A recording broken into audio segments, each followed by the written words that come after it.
Hello everyone, welcome to learning science. आज का हमारा टॉपिक है इलेक्ट्रॉन होल कंसंट्रेशन प्रोडक्ट। आज हम देखेंगे इलेक्ट्रॉन होल कंसंट्रेशन प्रोडक्ट क्या होता है। सबसे पहले कॉपी पर मैं न्यूमेरिकल करती हूँ, फिर उसके बाद हम बुक में देखेंगे। टॉपिक का नाम लिखते हैं जो कि है electron hole concentration product. Concentration को नंबर डेंसिटी रिप्रेजेंट करता है, ठीक है। तो हम सबसे पहले मानेंगे नंबर डेंसिटी ऑफ इलेक्ट्रॉन्स को। ये हमने पहले निकाला है। Number density of electron N subscript E हमारा बराबर होता है 2 pi K T divided by H square whole power 3:2। फिर आएगा M H star M E star whole power 3:4। फिर आएगा exponential of negative of E G divided by 2 K T. और ये जो है नंबर डेंसिटी ऑफ होल्स के भी बराबर होता है। ये हमने पहले किया था, ठीक है। तो हम क्या करेंगे, यहाँ पर जो नंबर डेंसिटी ऑफ इलेक्ट्रॉन है उसको हम सिंबल n के साथ रिप्रेजेंट करेंगे, और जो नंबर डेंसिटी ऑफ होल्स है उसको हम सिंबल p के साथ रिप्रेजेंट करेंगे, ठीक है। तो n इंटू पी हमारा बराबर होगा, इस टर्म को 2 बार इंटू करना है इस टर्म के स्क्वायर के। इंट्रिंसिक सेमीकंडक्टर में नंबर ऑफ कैरियर्स Ni भी हम लिखते हैं इसको, क्योंकि होल्स और इलेक्ट्रॉन्स कैरियर्स है। तो Ni के स्क्वायर के बराबर होगा n इंटू पी।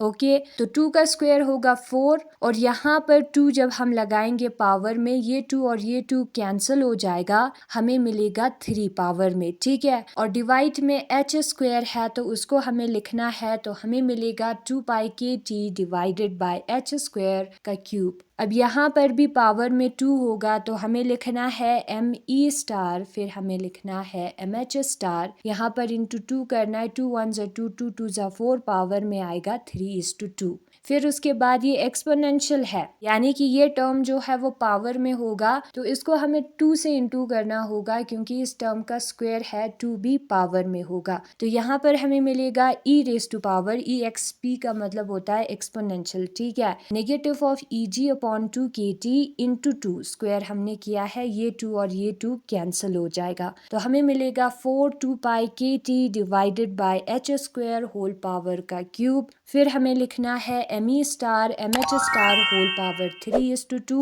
फिर आएगा exponential of negative of E G upon K T.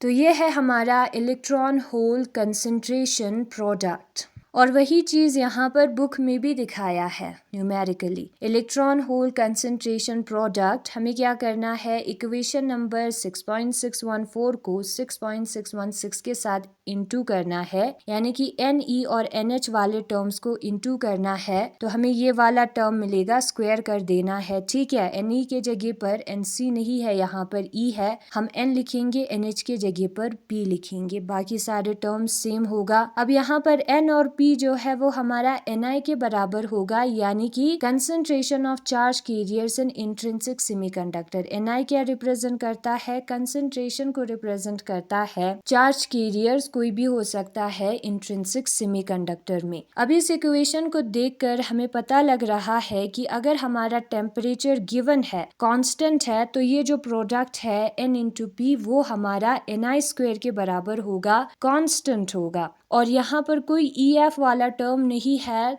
तो वो EF से इंडिपेंडेंट होगा, लेकिन ये एनर्जी गैप EG पर डिपेंड करेगा। जो कंडक्शन बैंड और वैलेंस बैंड के बीच में जो गैप है उस पर डिपेंड करेगा, और वो भी चेंज नहीं होगी, ठीक है। तो इसलिए कांस्टेंट है, और Eg है तो उस पर डिपेंड करेगा ना। हम सपोज करते हैं कि हमने इस सेमीकंडक्टर में इम्प्योरिटी ऐड किया, और उस इम्प्योरिटी की वजह से जो N है वो इंक्रीज हुआ, उसको इंक्रीज करने के लिए हमने ऐड किया इम्प्योरिटी इलेक्ट्रॉन्स को, ठीक है। तो उसमें क्या होगा, इलेक्ट्रॉन्स इंक्रीज होगा तो P जो है वो डिक्रीज होगा, और जो प्रोडक्ट है NP वो कांस्टेंट रहेगा। एक इंक्रीज हुआ है, दूसरा डिक्रीज हुआ है, उन दोनों को अगर हम देखेंगे तो कांस्टेंट रहेगा उसका प्रोडक्ट, ठीक है। तो ये जो इक्वेशन है वो हमें बताता है रिलेटिव कंसंट्रेशन इलेक्ट्रॉन्स और होल्स के रिलेटिव कंसंट्रेशन के बारे में सेमीकंडक्टर्स में, तो इसको हम लॉ ऑफ मास एक्शन भी कहते हैं। इस इक्वेशन को हम लॉ ऑफ मास एक्शन भी कहते हैं। लॉ ऑफ मास एक्शन में कहा है कि जो हमारा फॉरवर्ड रिएक्शन रेट है या हमारा बैकवर्ड रिएक्शन रेट है वो जो है प्रोडक्ट ऑफ कंसंट्रेशन से डायरेक्टली प्रोपोर्शनल होगा। तो यहाँ पर प्रोडक्ट ऑफ कंसंट्रेशन है